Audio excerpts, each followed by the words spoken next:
भाजपा शहराध्यक्ष आणि पोलीस अधिकाऱ्यांमध्ये शाब्दिक चकमक। याबाबत सविस्तर वृत्तांत असा की फलटण येथील अजित मल्टीस्टेट बँकेतील भ्रष्टाचाराविरोधात शेकडो महिला व भाजपा अध्यक्षा अनुप शहा हे पोलीस स्टेशनला दाखल झाले। यावेळी पोलीस अधिकारी महाडिक आणि भाजपा शहराध्यक्ष अनुप शहा यांच्यात शाब्दिक चकमक उडाली।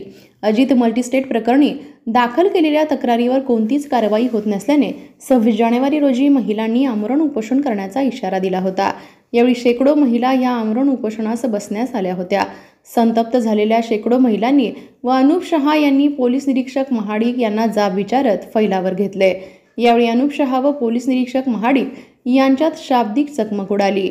यानंतर माजी खासदार रणजितसिंह नाईक निंबाळकर यांनी मध्यस्थी करीत या प्रकरणी SP साहेब सातारा यांच्याकडे पोलीस निरीक्षक महाडिक व तक्रारदार महिला यांची बैठक लावण्यात येणार असल्याचं सांगितलं।